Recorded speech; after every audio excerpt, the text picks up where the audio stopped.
Okay, Cindy, are you ready? I see you are muted. Now it's okay. And I clicked the wrong button. Okay, good. That should work. Okay, so, okay, I'll introduce you and then we can start. Okay, so it's a pleasure to have today Cindy Keeler from Arizona State, who will tell us about her very interesting work on Navier-Stokes to Maxwell via Einstein. So please, Cindy, go ahead. All right, thanks for having me here. It's excellent to get to see so many familiar names. I'm sorry I don't get to see you in person. And for those of you I haven't met before, that I don't get to meet you in person. Hopefully we'll get to do that again someday soon. So let me go ahead and dive right in. What I'm going to be talking about today, as the title says, is some work that we did on connecting Navier-Stokes all the way to Maxwell. And we do this by first using a particular version of fluid gravity duality to map the Navier-Stokes into Einstein equations. And then from the Einstein equations, we use the double copy map. We'll be using a particular version of it, the classical double copy via a Weyl spinner, to map it to Yang-Mills solutions. All of our Yang-Mills solutions will actually be in the U1 sector, so they're the same thing as Maxwell solutions. So that's how we're going from Navier-Stokes to Einstein all the way to Maxwell. And this will be largely based on a paper we put out this summer with ASU student Tunker Manton and my student Nikhil Monga. Nikhil actually just defended his thesis last week, the week before, yes, 2 weeks ago now. So congratulations to Nikhil for that. And I will also, if I get the time, speak a little bit about some follow-up work that I'm doing with Nikhil that's still work in progress. Okay, so let's go ahead and switch to the next slide. Just to give you an outline of where we're going to go in this talk, I'm going to start with a reminder and a review of the Navier-Stokes to Einstein map. In particular, we're going to be using the fluid gravity duality via a cutoff approach. So we're going to be doing cutoff fluid gravity duality. I'll explain what I mean by that and review the pieces of it that we'll need for this work. Then we'll work on what the basic map from Einstein to Maxwell is. This one was developed about more like 2014. And so we'll talk about how that works. And then we're going to look at how fluid dual solutions, that is gravity solutions that are dual to fluids, have some nice algebraic speciality properties. We're going to talk about those properties because they're what will allow us to do this double copy structure. And then we'll go to two particular kinds of fluid. First, we'll discuss constant vorticity, and then we'll discuss potential flows, because those are the two cases that we were able to do in our paper from May, and that we're able to completely understand how this process works. At the very end, again, if I have time, we'll discuss the what happens with the general fluid case. And by the way, I think I said this already, but please do feel free to unmute yourself and jump in if you have a question. I do also have the chat visible, so you can put questions there as well, but I may not notice it as fast, so it's okay to unmute if you have a question. Okay, so let's begin by a reminder about this fluid gravity duality via a cutoff. First of all, I just want to say a few words about the history of fluid gravity duality. So I think we can trace its beginning to the prescient thesis that Thibault de Moor had in 1978. And in this thesis, he considers fluctuations of a black hole horizon and shows that these fluctuations act like a viscous fluid. He actually computes the fluid viscosity and finds it to be eta is 1/16 pi g. And as well computes the entropy density, which gives us S as 1/4g. He doesn't do the division, but I think we can forgive him that and do it ourselves. And we do actually see, even from that very early work in 1978, this famous eta over S being 1/4 pi, which is really nice to see.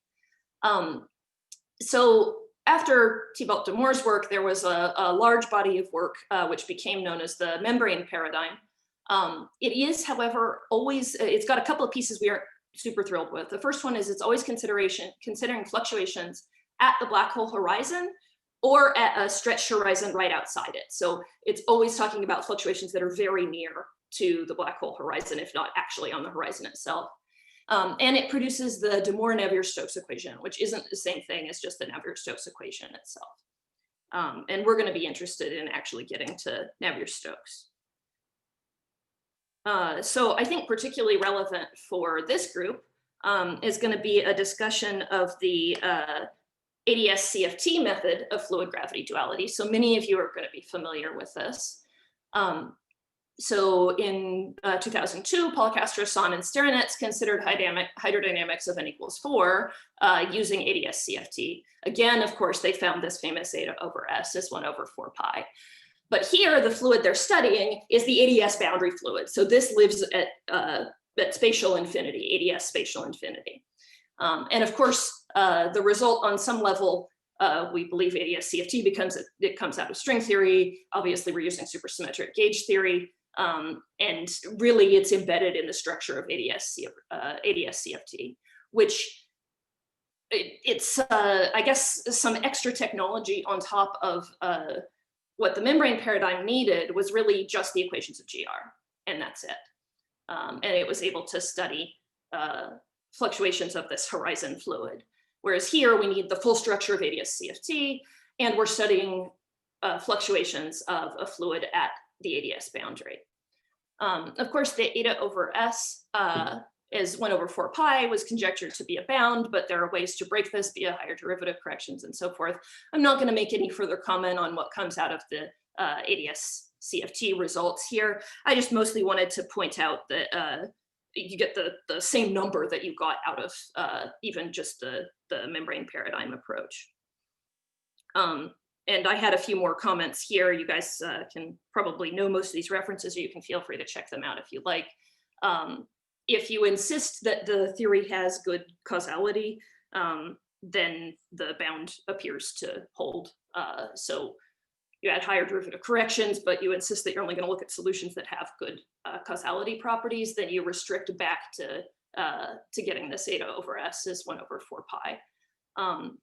But there may be some interplay between insisting on having good causality and making sure your solutions are propagatable into the future. So this is this comment about hyperbolicity, because we don't just want to consider theories that are good, we also want to consider theories where our solutions are giving us future behavior. So where we can actually start with some initial conditions and propagate them forward into the future. But I don't want to say too much about that because it's not the approach we're actually going to be looking at today. Instead, what we're going to look at today is what I like to think of as a Wilsonian approach. So in this approach, fluid gravity duality is done on a cutoff surface. So I've put up for us here, this is a diagram, Penrose diagram of Rindler space. So our horizon is at this r equals 0. I've written things in some ingoing Eddington-Finkelstein coordinates. We'll see those coordinates in a slide or two if you want to remember what they look like. For now, the piece that's important is that the horizon is on this r equals 0 surface, but the surface whose fluctuations we're going to consider is this blue surface here. So it's this r equals rc cutoff surface. Sometimes we'll give this cutoff surface the name sigma c.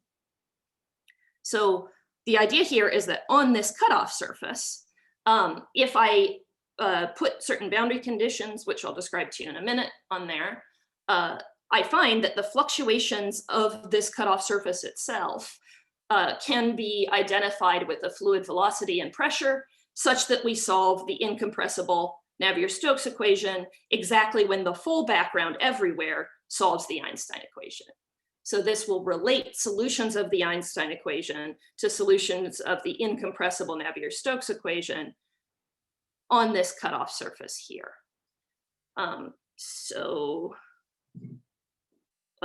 Let's say what these boundary conditions are. The boundary conditions are that first we start by fixing the cutoff surface, this r equals rc surface that we're going to consider. Then we insist that the induced metric on this surface is going to stay Ritchie flat. And these yellow arrows are supposed to indicate here that we're only going to allow fluctuations that are infalling at the Rindler horizon. I don't want fluctuations that are coming out from here. I want things that are going forwards in time this way. And then once we make those two restrictions, if we find the extrinsic curvature on this blue surface, we see that it acts like a fluid stress tensor.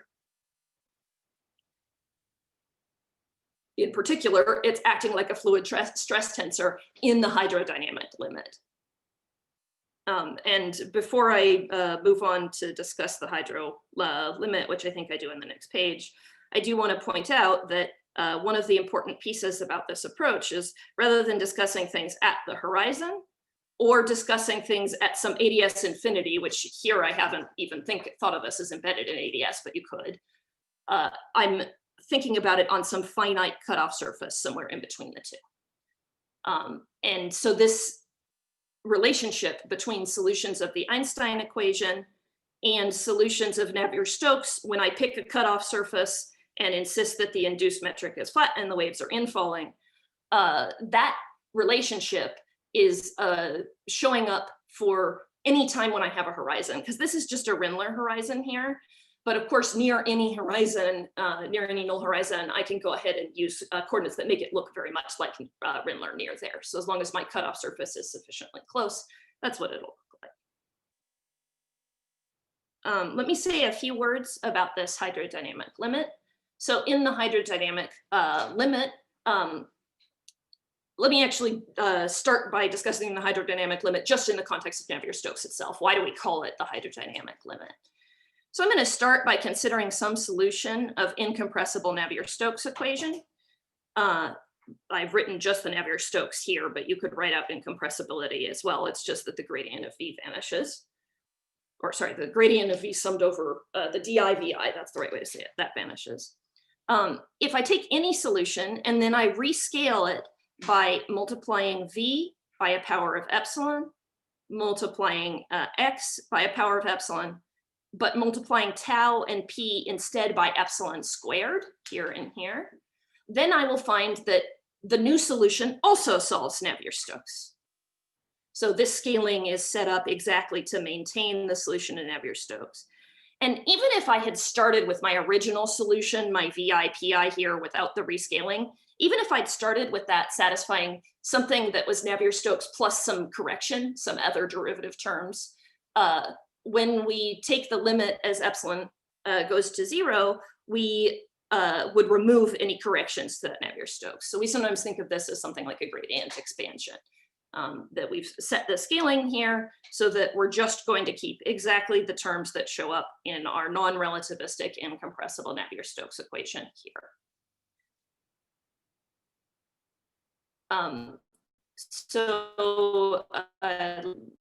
Let me give a pause for a moment and see if anyone has questions on how we're setting up this procedure or how we're going to do the hydro limit.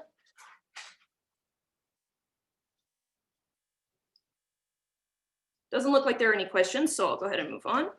Can I ask one more question? Yes, please. So on your previous slide in the second line, so my question is maybe very naive, but on your previous slide in the second line, you had something like V. Yeah, you have something like V to the power of epsilon and P to the power of epsilon and so on. Oh, sorry, the epsilons here are just to notate that this is the rescaled guy. It's just P labeled with an epsilon. You could put it in parentheses if you like.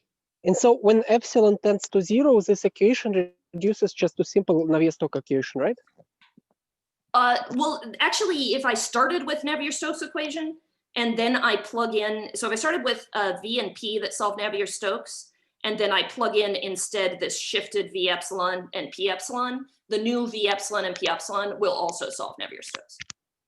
Okay, clear, thank you. Yeah, and if I actually started with something that wasn't Navier-Stokes for V and P over here, and then I take, then I do the replacement, and then I take the epsilon goes to 0 limit, I still get back Navier-Stokes here. Basically, any terms that weren't in Navier-Stokes get powers of epsilon. And so they're going to vanish as I take epsilon to 0. Okay, clear. Thank you. Okay, great. So let's go ahead and look at what the metric looks like in the hydrodynamic limit. This metric, by the way, let me actually go back a couple of slides to show you what's the metric of. The metric is the metric of this full space-time when I put the condition on this cutoff surface that it be Ricci flat and that the waves are infalling here. I can then perturbatively solve for the metric. It's both perturbative kind of around this cutoff surface and in powers of epsilon. And let's see what that looks like.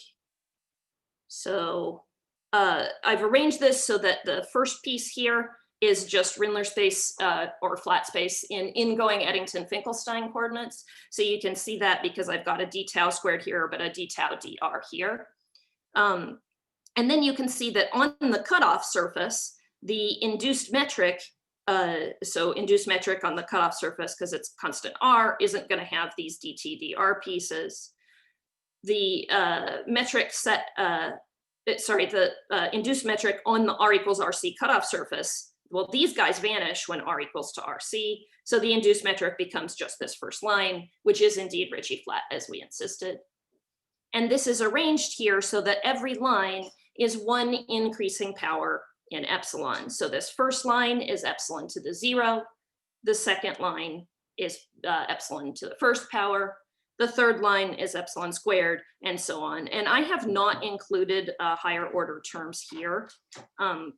I guess I didn't mention this yet, but this is based on work that I was involved in back in 2010 with Andy Sturminger, Irene Bredberg, and Slava Lisov. We put out 2 papers in 2010 and 2011 outlining how this works. But following our work, there was a lot of interesting work that came afterwards, but there are 2 pieces that'll be kind of relevant for us today. The first is that in our work, we were a little lazy and stopped here. We actually didn't even include every term that could exist at epsilon cubed order. But after us, there was some important work that showed, I'll have the reference later, that shows how you can extend this approach to all orders in epsilon. So there is a way to extend this to all orders in epsilon. You just end up getting some higher order corrections, both to the metric and to the Navier-Stokes equation. And similarly, I talked about how we're really just doing this in flat space, but it is possible to formally embed it in flat space, in ADS space, and connect this approach directly to the ADS CFT approach that you might be more familiar with. So again, I've just put a little reminder as to what the orders of our expansion are here, so that you can verify for yourself how we've organized this, that it's in increasing powers of epsilon like that.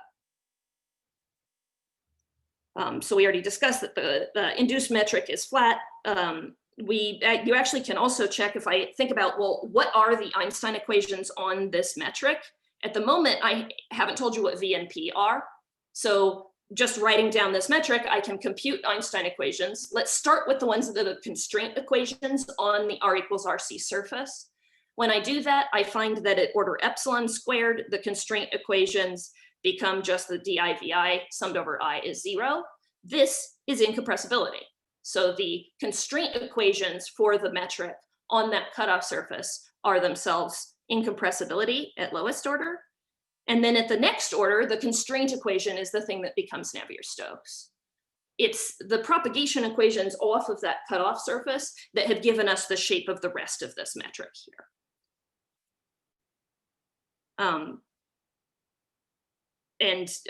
I guess I can also specify what the viscosity is that you get. Are you guys actually able to read the last line here that says Navier-Stokes with viscosity eta bar, or is that not visible? Let me see, because the problem is that sometimes the Zoom has this. Yeah, Zoom has interesting ideas about what you can see. Let me move it up so that you can make sure to see the bottom. Now it's, at least. Now you see it. Okay, good. Yeah. Okay, so the Navier-Stokes equation that we're getting here has the viscosity that eta bar is set to be RC, so it depends on what cutoff surface you've chosen. And it turns out the entropy density will also depend on the cutoff surface, so you get back your usual 1 over 4 pi, as you would expect.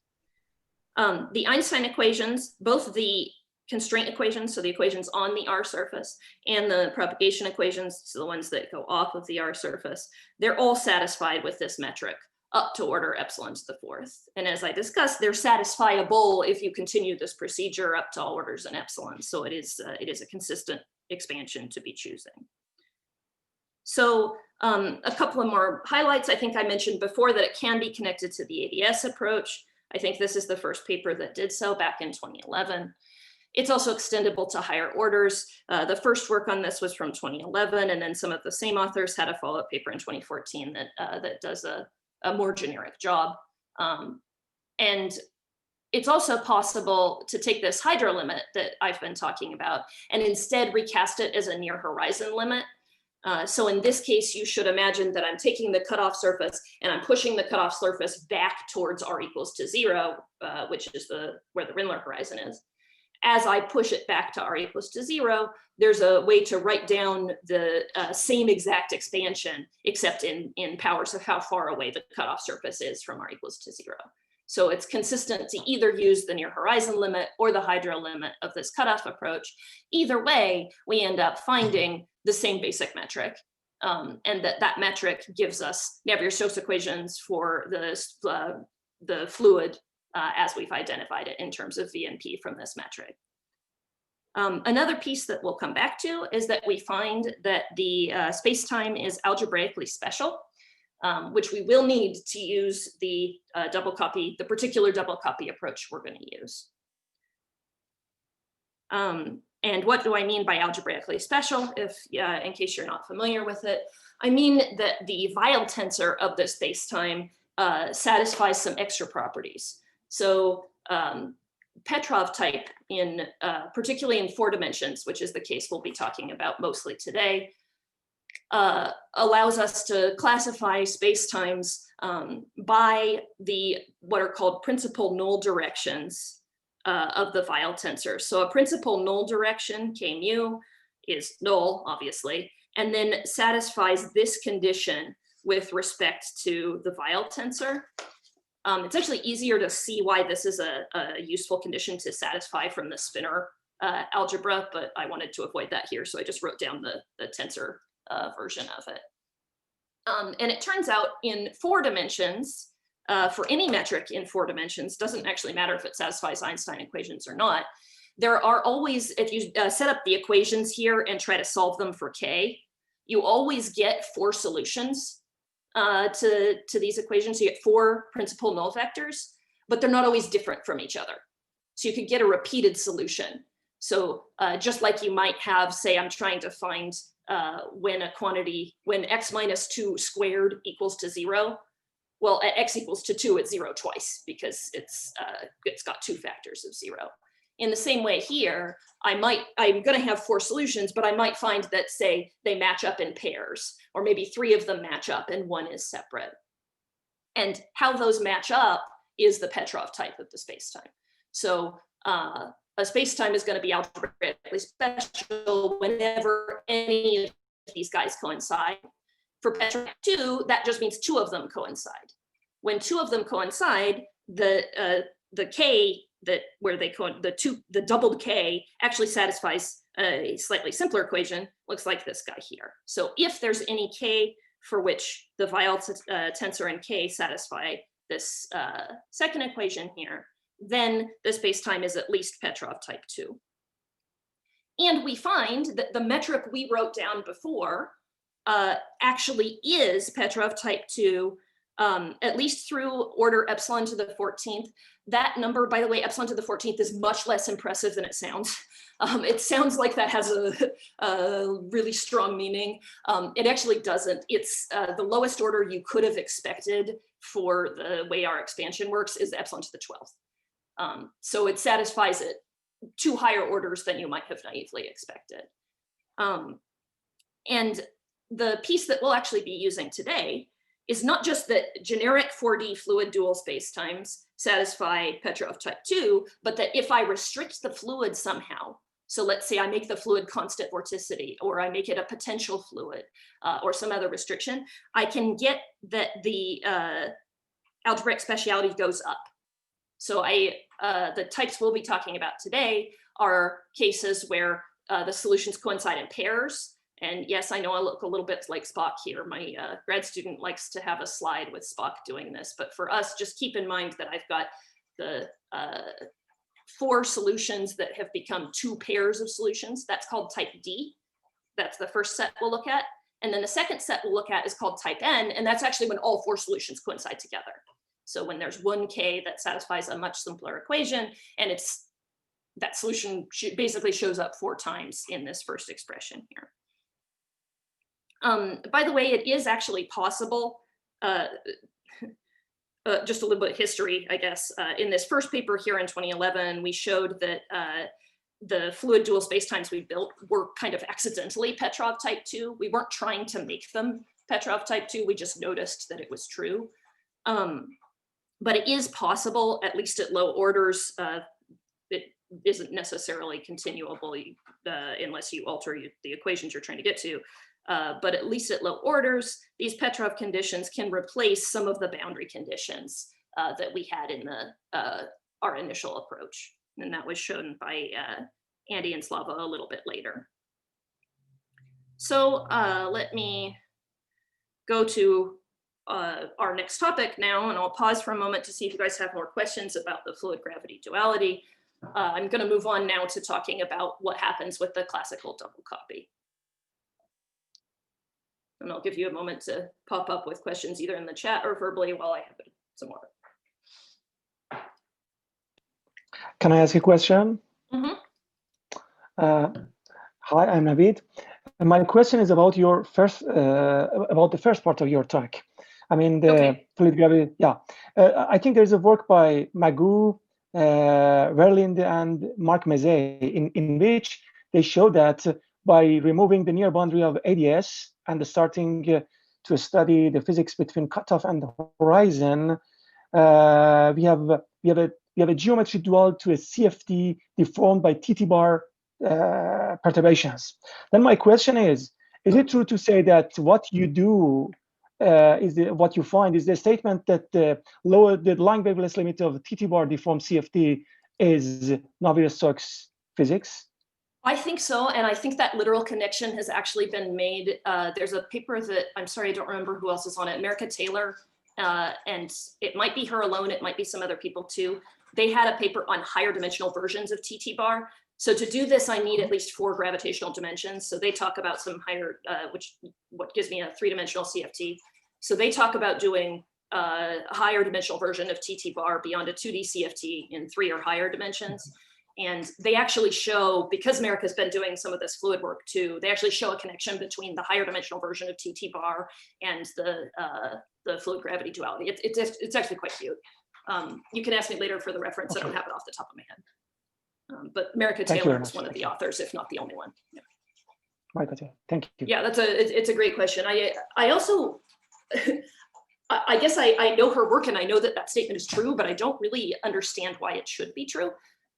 Just from the CFT perspective, it's not obvious to me why a TT bar CFT should be giving me something like Navier-Stokes. So, you know, have a look at the stuff that America did there, and maybe from that you'll be able to tell me why.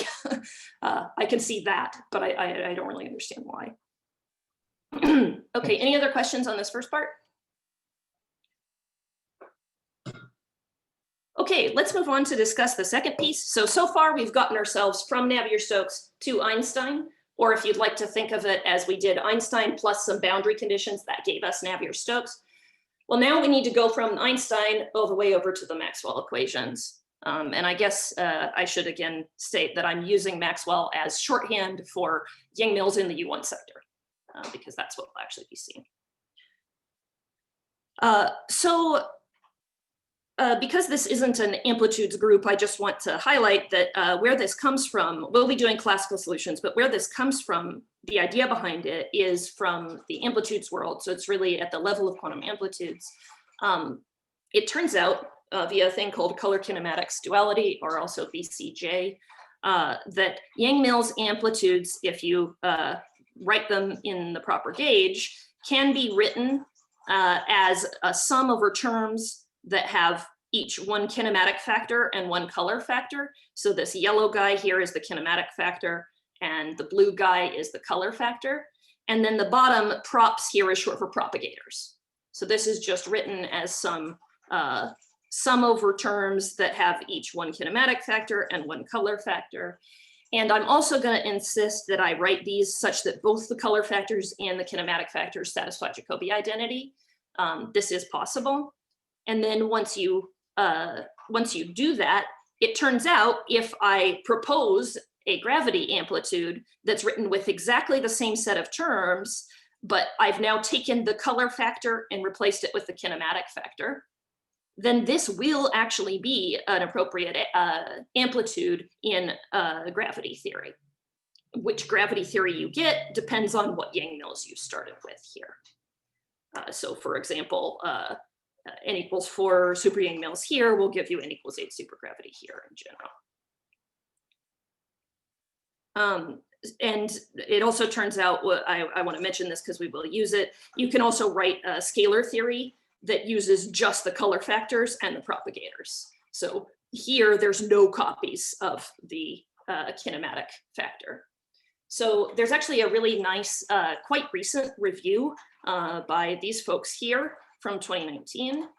And this reviews basically the state of the art of this double copy story, or this color kinematics duality, mostly from an amplitudes perspective, as in mostly from the perspective of computing quantum amplitudes. They do this to multiple loop orders and high endpoints of n particles coming in and interacting and so forth, and show that it also works for, I think they have something like a 2 or 3 page list of different theories where you take the gauge theories here and then square them in this precise sense to get a gravity theory. So there's a whole zoo of relationships that you can build between gauge theories and gravity theories using this basic structure here. And it's this structure that we are inspired by. In particular, we're inspired by the work taking this quantum structure and making it classical that was done by Ricardo Monteiro and Donald O'Connell and Chris White in 2014. So what these guys showed is that, kind of in analogy with this quantum story, if I have a metric that I can write in Kersheld coordinates. What are Kersheld coordinates? Those are coordinates where I take the metric and I write, let's actually just claim this as flat space. So this is going to be Minkowski space, and then plus some phi k mu k nu, where here k is going to be null, so k squared is 0. By the way, these are kind of strange looking coordinates from thinking about the physics of a system. Like, for example, for the Kerr metric, Boyer-Lindquist coordinates are maybe an easier way to think about the physics. But I can take that Boyer-Lindquist coordinates and by a change of coordinates, write them in terms of these Kerr-Child coordinates. And you can see why they might be easier to calculate with. So this is doable for the Kerr metric. It's doable for, of course, Schwarzschild being a subset of Kerr.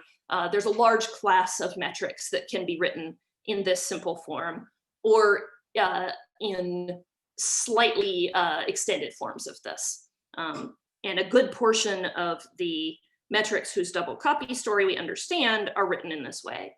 Let's take the basic form for now. So I'm going to take some metric that's written as Minkowski space plus a scalar field, and then this vector field twice, where the vector field is going to be null. And this is, let's say that this metric does solve the Einstein equations. Well, then it turns out that on this same background, so again, on this same eta mu nu here, that a gauge field written as phi k mu will satisfy the Maxwell equations, basically on that exact same background there. So if I have a gravity theory that solves, whose metric can be written as Minkowski plus a piece of this form, this phi kk form, then there must exist a gauge field that I can write down phi k that satisfies Maxwell's on this eta mu nu background. That's always going to be possible.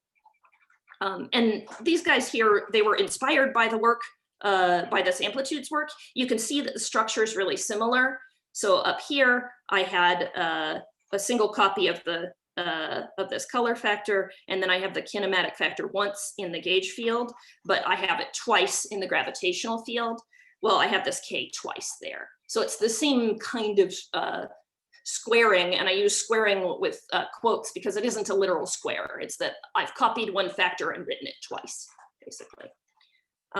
So they showed that this map was possible, and they built this actually for quite a large class of metrics in their original 2014 paper, but even more so following that paper.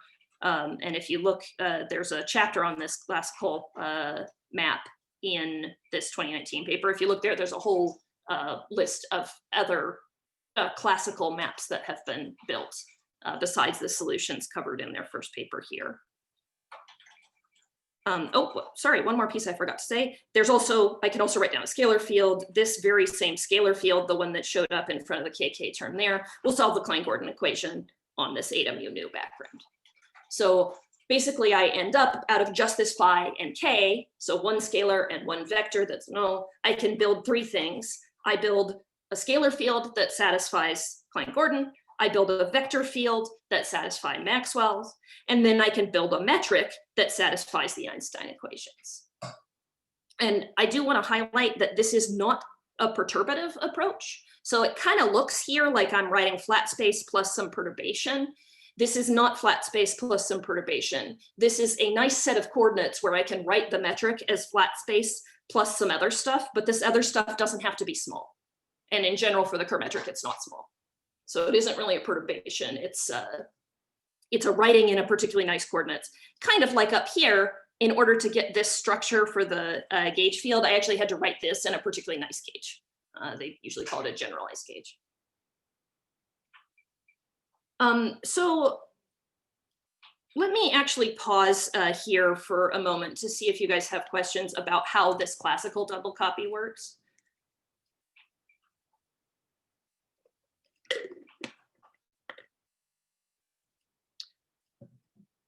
Okay, I'm going to go ahead and move on to the next version of it, since you've understood this basic Kerr-Child map so well. And that is to talk about what's called the Weyl classical double copy. So you can see some of the authors are the same, but we also have Luna and Nicholson now in 2018. And what these guys showed is that if I start with a spacetime that's algebraically special, then I can do the same trick. So I'm going to do the same trick of roughly square rooting the metric and finding an object that solves Maxwell's equations. How is this going to work? Well, I'm going to start by rewriting my Weyl tensor in spinor notation. So if the Weyl tensor is this W here, the spinor version of it is this C, A, B, C, D. And I've gotten between the two by these polymatrices that are, commutations of polymatrices over here. Then this CABCD can actually be decomposed in terms of what are called principal spinors. Those principal spinors are related to the principal null vectors that we talked about before. So in 4 dimensions, you can always rewrite CD in terms of just 4 different spinors like this, alpha, beta, gamma, and delta here. And if the space-time is higher algebraic speciality, these spinors will repeat. So for type D, you remember in type D that we had 4 solutions and they came in pairs. Well, here I would have started with 4 different alpha, beta, gamma, delta, but now I've gotten just alpha, alpha, beta, beta, because the solution repeats in pairs. And then similarly for type N, we said that all 4 lined up. So the type N Weyl tensor written as a spinor notation can be written just in terms of one single spinor alpha written 4 times. And that's just forced by the algebraic speciality of spacetimes. So what these guys did is say, hey, well, that sounds a lot like it's going to be easy to take a square root of it, because I have these sort of repeated factors. Alpha shows up twice and beta shows up twice. Or here, alpha alone shows up 4 times. So let's specifically propose that I can take my C and I can write it as 1 over some scalar, and then I'm going to write what a Maxwell spinor here. So FAB, and then it's the same object F again, now just with a CD index here. So the idea now is that I have this F twice. Move that up to make sure everyone can see the bottom. I have written this F twice. The scalar I've written only once.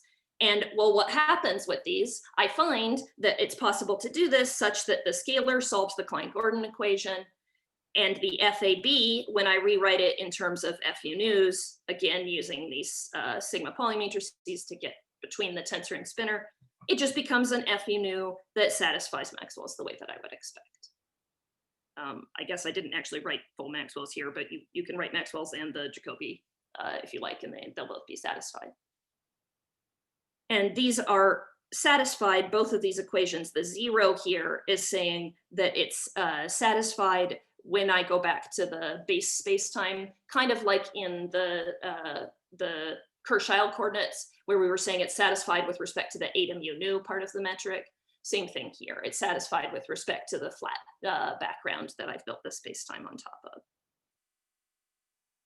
of. So let me actually make one more comment about what these guys were able to do here before I move on. These guys were actually able to write down for a generic type D space-time that solves Einstein's equations in 4 dimensions. They were able to write down what this S is and what this F is. Why are they able to do that explicitly? Well, because it turns out that type D is a strong enough restriction on your space-time that there is an expression for the generic metric that solves Einstein's equations in 4 dimensions that is type D. Like that, there's an explicit metric you can write out for that. So these guys were able to take that explicit metric and do this double copy procedure. So we're going to use what they did. Since our fluid spacetimes are special, we're going to attempt to apply it to the fluid spacetimes that are special enough where their procedure works. So the next thing we need to talk about is what are those fluid spacetimes? Because remember, our generic fluid spacetime is only type 2. We need to get to at least type D. So we need at least the other 2 to pair up, if not all 4 to pair up, in order to be able to follow their procedure. So if I want to write out if I want a way to calculate the algebraic speciality of a spacetime, one way you can do this is by calculating the Weyl tensor and then rewriting it in spinor language. It turns out the spinor language makes the calculations easier to do because all you have to calculate are these 5 scalars, psi 0, psi 1, psi 2, psi 3, and psi 4. And if it's possible to write this such that only this psi 2 is non-zero, that'll mean you have a type D spacetime. If it's possible to write it so that you lose all 4 of these first terms and only psi 4 is non-zero, then you have a type N spacetime. So for general fluid spacetimes, and here I mean the fluid duals, the gravitational duals to fluid spacetimes. If I take that generic metric that we had earlier, I can calculate these scalars for the epsilon expansion. And I find that 0, 1, and 3 are all going to be 0 up through order epsilon cubed. So I'm left only with psi 2 and psi 4. For these psi 2 and psi 4, the explicit expressions in terms of V look like this.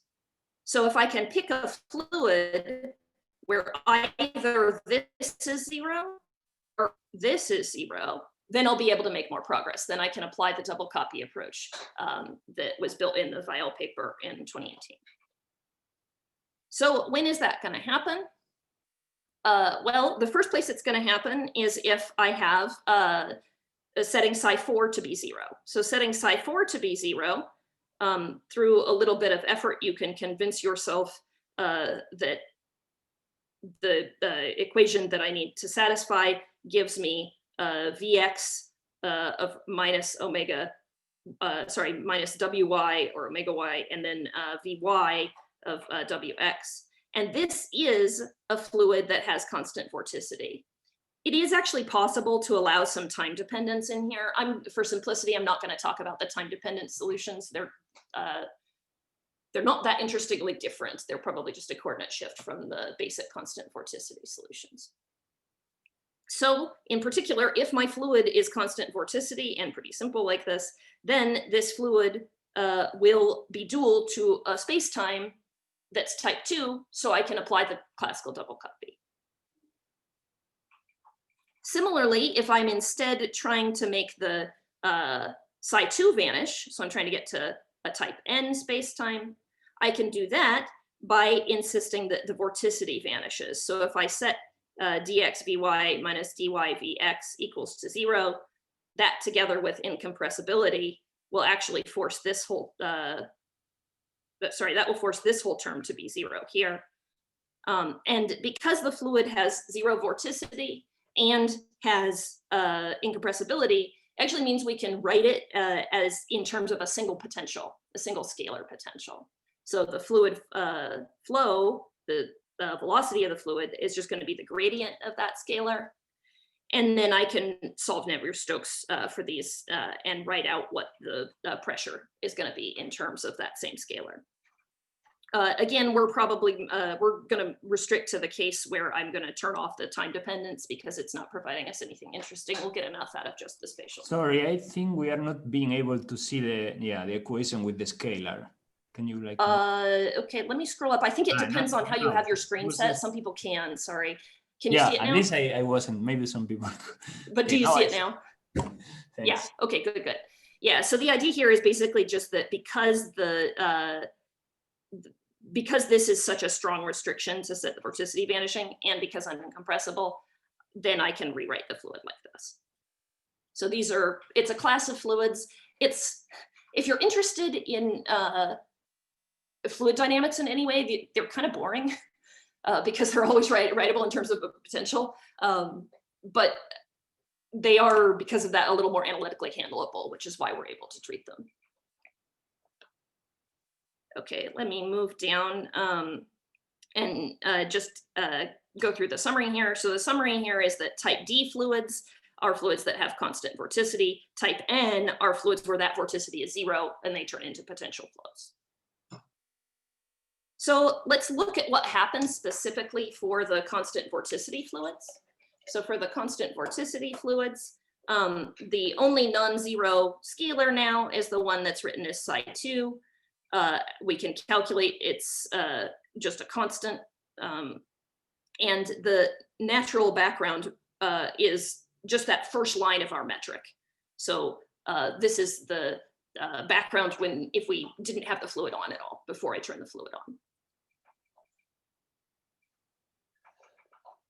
And what we find is from this psi2, I can use this constant here and build a scalar. Then I take so if you remember, I got a slide back a couple of pages so you can see this. Yeah, if you remember, the psi2 has this particular OOII form. Those O's and I's are spinor objects that correspond to the Weyl binds I used to do this calculation. It's a fair amount of hairy spinor versus tensor algebra that I definitely don't want to go to.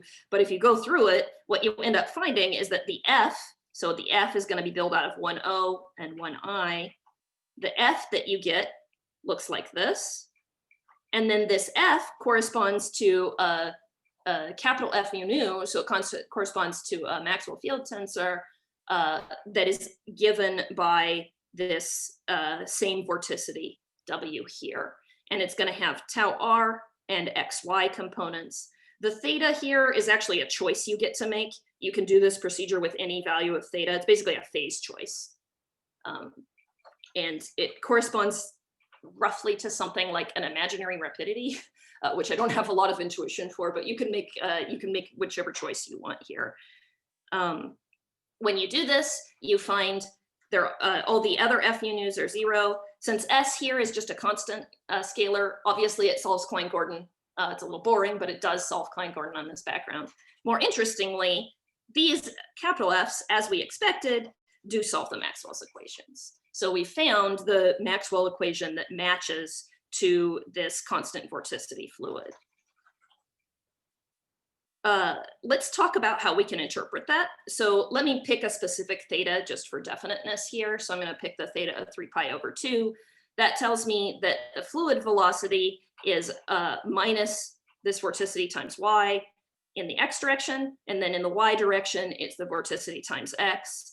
That profile corresponds to the profile of a fluid inside a giant cylinder rotating with no slip conditions. So if I rotate this giant cylinder and there's a bunch of, let's say, water inside it, and the water doesn't slip with regards to the wall of the cylinder, then the water will be rotating all with constant vorticity given by the speed of the cylinder. You do have to be far away from the wall though, so that imagine a very big cylinder and you're somewhere near the middle of it. And you can see that kind of corresponds to this picture here.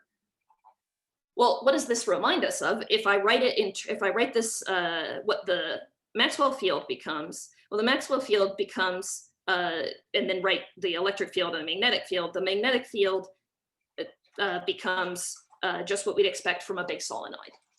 So if I'm near the center of a big solenoid, solenoid's built out of some current, and the magnetic field goes along the axis of that big solenoid.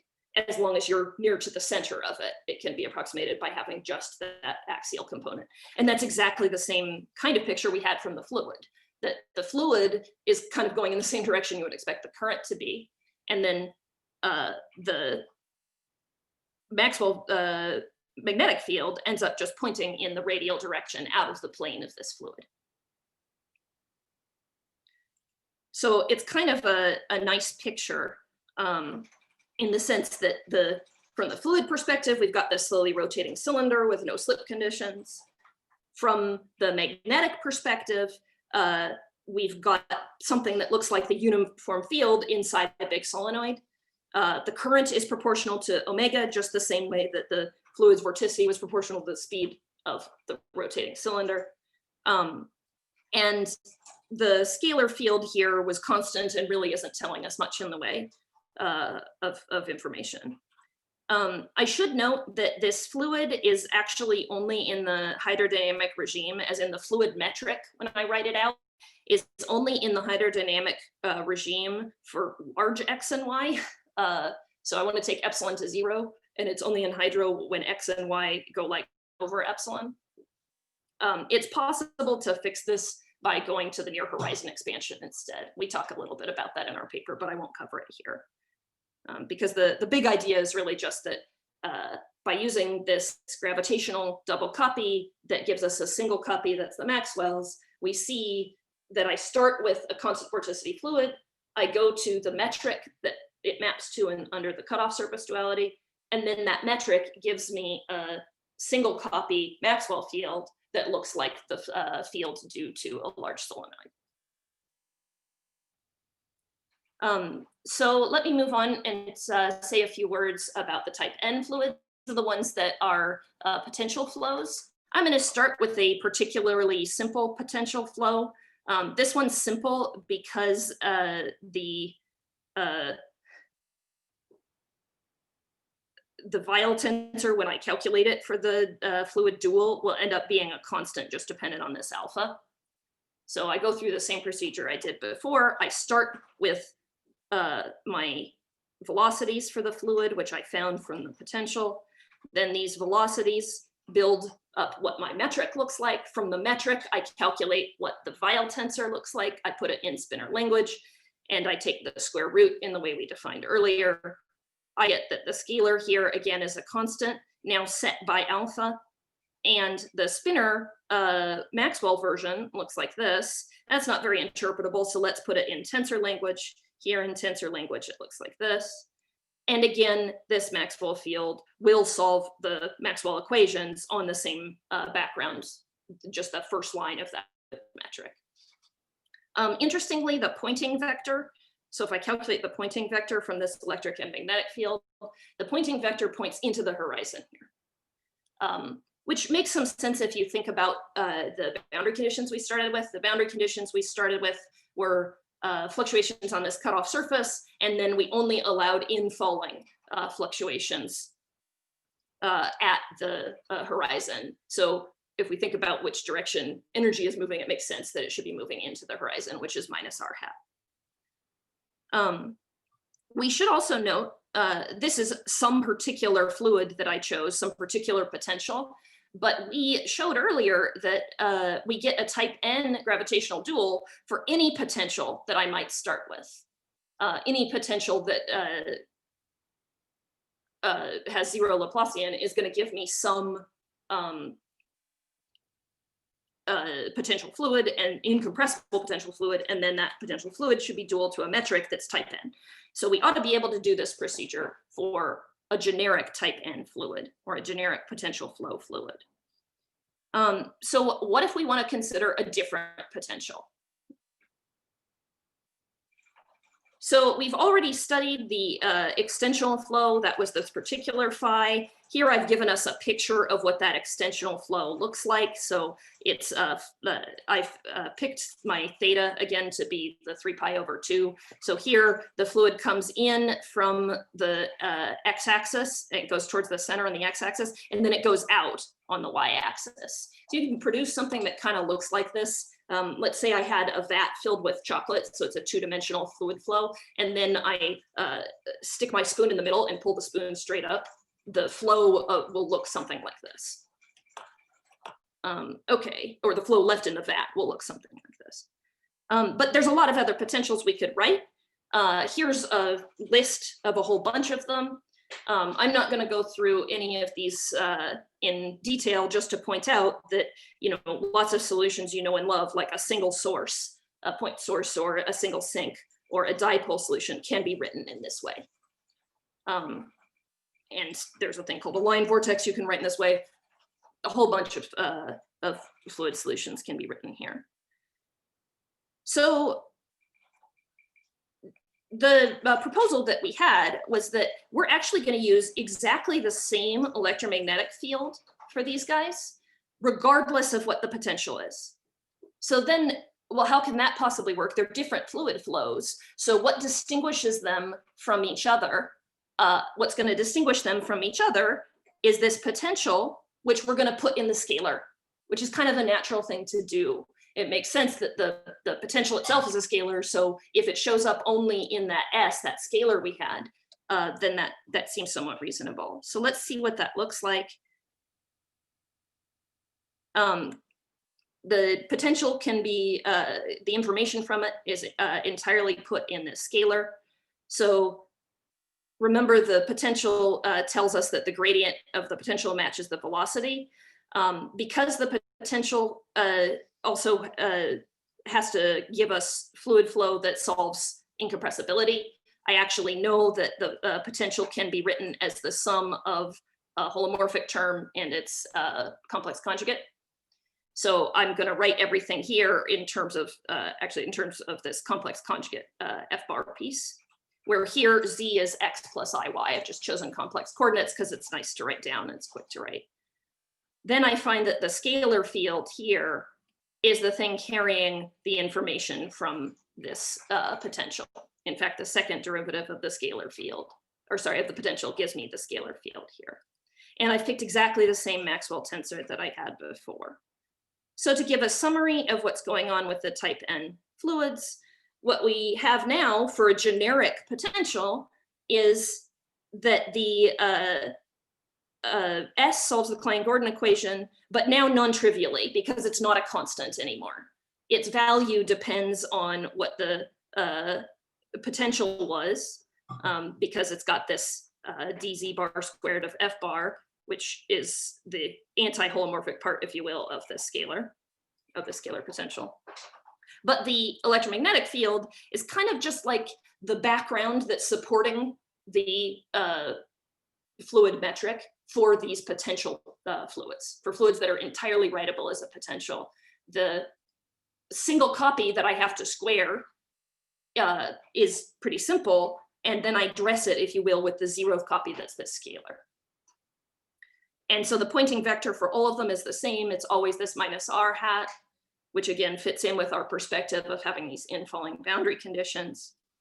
And so we think of this gauge field as the single copy that was necessary to build up any fluid that has a potential piece. So if the fluid is writable entirely in terms of a potential, that's all I need. If the fluid had some part writable in terms of a potential and then some other piece, I might still see this as the part that supports the part that gives me the potential. So let me give an overall summary of what we found so far for these algebraically special fluids. So for the fluid that was type D, we found that it had to be constant vorticity.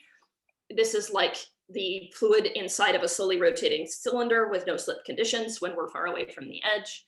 And this looks similar to when we look in the single copy, we get a Maxwell field that looks like the magnetic field inside of a big solenoid where we're near the center of it. And the current here is proportional to the vorticity of the fluid. The zeroth copy field is just a constant and plays a passive role. This is formally a little easier to understand in the near horizon expansion. So if you want to see the details on that, you could see the section of our paper where we talk about it. Then for these type N fluids, these are the fluids that are writable in terms of a potential. For them, we find that there's a sort of Maxwell background that I double copy to build up the metric dual to the fluid. And the scalar is the thing that is keeping the information about the potential itself. And again, the pointing vector falls into the horizon, as we might expect for the boundary conditions we chose in our fluid solution to begin with. So let me go ahead and close with future questions. I think one immediate future question is higher orders in epsilon. So you may notice the pressure actually didn't show up in any of the Weyl tensors we were calculating. That's because we're only doing this to lowest order in epsilon. And I do hope that it's possible to continue this, just like the original cutoff fluid story could be considered to, extended to generic order in epsilon. I hope that this is extendable, at least to some higher orders in epsilon, but we haven't shown it yet. We also would really like to be able to discuss what happens with generic fluids. So I was discussing a little bit the idea that any fluid with a potential component could be, might have this part of its Maxwell field be this background one that we found for the potential fluids. What I mean by that really is that for an incompressible fluid, I can do a Helmholtz decomposition and write the velocity in terms of one piece that's like a gradient and one piece that's like a curl of some A. And maybe breaking the fluid up into these two pieces will correspond into breaking it up into the portion of it that's like the type N and the portion of it that isn't. And for the type N portion, perhaps we already understand what to do and we can extend to figure out what happens with these other terms. One direction that I'm interested in thinking about for the fluids in particular, but also just for the classical double copy more general, is what we can say about solution generating mechanisms. So there's been some interesting work in the classical double copy trying to relate the fact that it works to the solution generating mechanisms that are known in GR. So if I start with Schwarzschild, there's a way to do a complex rotation of it and get out Kerr, if you're precise about how you do this. And there's a whole class of these things in GR land, people who do classical exact solutions of GR. But many of them may be re-understandable in terms of this classical double copy. And then certainly for this audience, I think one of the most interesting questions is, can I relate this to other fluid gravity dualities, like say the large D fluid picture, or can I relate it to ADS-CFT? And I think that at least for the second one, it's pretty likely just because this cutoff surface story is directly relatable to ADS-CFT. And I think it might be interesting to look at, does the double copy story tell us anything about the fluid limit of ADS-CFT? Is there a nice way to think about the mapping of what's going on? So naively, the answer is no, because this fluid this double copy story in general is relating a gauge field in n dimensions to a gravity also in n dimensions, which isn't what ADS-CFT does.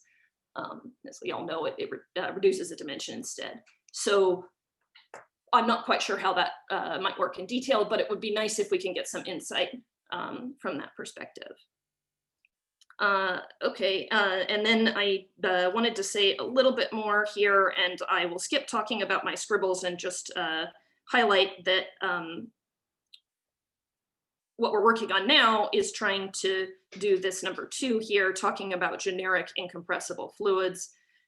Maybe I will say a word about the scribbles. So in the generic incompressible fluid, we're type 2, so we have only psi2 and psi4. I've copied down the 2 terms that we get left. It's not possible to take the square root here with the same f, but I can do it, I can factor it, if you will, with 2 different f's. So with an f1 and an f2, it's possible. And so our hope is that if we loosen the restriction that the Maxwell fields have to be the same, and instead we're thinking of building it out of a product of 2 different Maxwell fields, then perhaps this procedure can be done for a generic fluid dual background. And I think that's all I've got to say for you guys today. Hopefully I'm not too late. Thanks a lot, Cindy. Very nice. Let's have questions. So whoever wants to ask, just go ahead. Unmute yourself. Yeah, hi. Hi, Carlos. Yeah. Hi, Carlos. So I have a question about the solution generating mechanism. Okay. Can you take a solution to Maxwell and plug it in the double copy formula and find the metric for that solution? So in general, when you do that, it's kind of gross. Yes, you can technically, but the basic problem is that we don't know what gauge you need to be in. So let me actually go back up to one of my early slides here. Let's go back up to this slide. This will show it. So in the amplitudes version of the double copy, they know what the restriction is on the gauge here for this procedure to give you a valid gravity amplitude. In the gravitational version here, if I started with the gauge field and then I try to write it as a metric like this, we don't know what the restriction is on this gauge field, like what gauge it needs to be in. So in particular, let's say I'm trying to build up the Schwarzschild metric. It turns out you do build that up by taking 2 copies of a point charge, as you might have expected, but the point charge is written in a funny gauge. If you write it in any of the normal gauges you might like, the metric you get out is kind of a mess, has singularities everywhere, it's gross. So to get a nice looking result, ideally we would be able to know what is the restriction on the gauge here, akin to the restriction that they know about here, that the color factors and the kinematic factors both have to self-Jacobi. Okay. But I think it's a great question, especially because, you know, obviously literally Maxwell's is nonlinear, or sorry, is linear. Really this is being done as the U1 sector of super Yang-Mills, which is going to give us some larger, you know, non-linearities allowed and so forth. So it's not like we're really claiming that all solutions can be gotten from linear Maxwell's. But even if you just restrict yourself to Maxwell's, the problem is that we don't know how to get in the correct gauge. And even from the metric side, we don't know what the right coordinates are. We know how to do it for a couple of cases where the coordinates turn out to be simple, but not generically. Okay, understand. Thanks. More questions? For Cindy?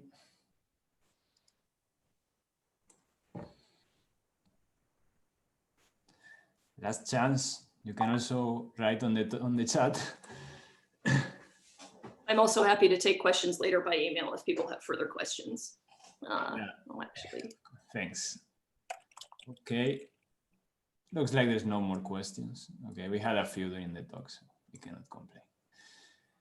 Okay, so then let's thank you a lot, Cindy. Thanks to you very much for the talk, and see you all next week. As usual, I will leave this open in case somebody wants to stay and chat among yourselves. But I will stop the recording. Also, if somebody wants to ask questions. Yeah, I'll be able to stay around another 15 minutes.